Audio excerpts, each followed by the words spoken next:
Hey everybody, how's it going?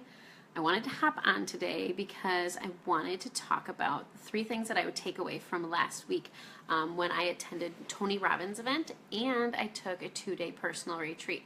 So I talked with a handful of you about taking this personal retreat and it was super challenging. I went away for 2 days all on my own. It was not guided and it was not there was no structure to it, and there were a handful of things that happened. So I'm going to do a little bit of recap on that, and then after I got back, I got to attend the Tony Robbins event, which was pretty amazing. Like Tony Robbins, if you ever get a chance to see him, he is a very well-known self-help. Gosh, he talks about relationships, business, so many different things. So I would definitely recommend checking him out. But I just want to introduce myself in case you don't know me. I'm Danielle. I'm a solopreneur success strategist, and I help you create systems and structure in your business to give you some freedom to live the life that you really want. So let's dive into it. So first, I went on this 2-day retreat to the Oregon beach, which I love. The beach is amazing, and I was able to go and just spend some time really thinking, like setting some goals for my personal life and my business life. And the first thing that came out of that was that I found that I was sort of bored with myself and without anyone there. And I'm a very social person, and it was hard for me to do that. However, with some guidance from my friends and some coaches that I reach out to, they gave me some good prompts to really think about things and to really start looking at like what it is that I want and like what is it that's going to create happiness for me in a lot of different areas of my life. I'm not going to go into the details of that right now because I just sort of want to focus on my takeaways from the whole week. But it really ties into my number one takeaway from the whole week was that self-awareness is super important in creating a successful business. I had a lot of people ask me when I was going on this personal retreat, why are you doing that? And a lot of times people don't connect entrepreneurship with sort of like diving inside and making yourself a better person. And the people that are into that stuff are sort of like, well, duh, of course you have to do that. But there's this whole facet of the world that's in business that never thinks about those things. And I guess for me, one of the big things was that when I owned the coffee roastery, I wasn't really diving inside at all. I wasn't thinking about myself in those terms. And now that I'm really, for a couple of years now, I've been really thinking a lot more about myself, just like mindset, doing some spiritual work, doing some work on like what's holding me back from getting what I want. Why are there reasons I don't do certain things? Now that I'm diving into those things, I'm finding it to be amazing and fascinating and freeing.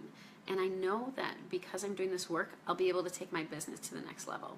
I think it's one of the main reasons that the coffee roastery probably didn't do as many things as I wish in hindsight that I could have done with it.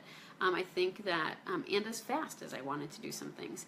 I had some fears, I was self-conscious, there were just a handful of things that held me back. And at the Tony Robbins event, there were 3 great speakers, and it was Robert Herjavec, who is the guy from Shark Tank, and then Gary Vaynerchuk, Gary V, he was amazing. He was a humogram. It was so goofy, but it really felt like he was there in person. And then there was Tony Robbins, who was just amazing. But the theme that all of them did touch on and talk about is that you have to have self-awareness. So you have to understand what you're good at and really go deep in. Don't get hung up on what you're not good at. Find other people that can do it, that can help you with it, that can guide you, that can mentor you, that you can outsource if you need to delegate, and just really understand who it is you are and what you want. A lot of us don't know what we actually want in our life. So really starting to figure that out and answer those questions is huge. So self-awareness was my first big takeaway from last week. The second one was resourcefulness. So Tony Robbins had this great quote. He said, the people who succeed, it's not that they have the right resources, it's that they're resourceful. And I loved that quote. And I think that that is one of the most important things in business. And it's one of the things that I see most people, they give up on things too fast because they aren't resourceful. Or they make excuses like, well, yeah, that person succeeded because they have these other things, but they're not recognizing like, you know what?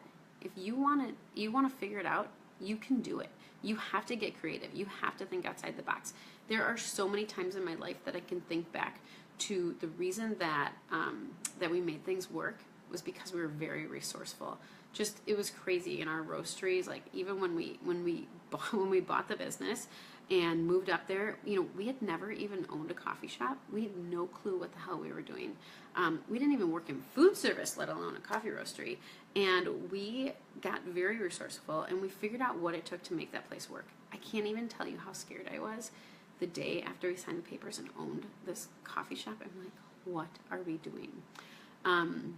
But we figured it out. We were very resourceful, and throughout that process, then there's this one point where we did a big renovation for our roastery, and we didn't even know how we were going to pay for it. We had maxed out like our line of credit and our credit cards, and then we ended up having this like loan come through like after we were almost finished with the project. But we were like grasping at all these different straws of how can we make this work. And there's so many times like that I can think about us getting really crazy resourceful to make things happen. Even when we moved out to Oregon, we were very resourceful in terms of figuring out, here we are moving out to the West Coast with 3 kids. Our youngest was 2 months old. We lived in my sister's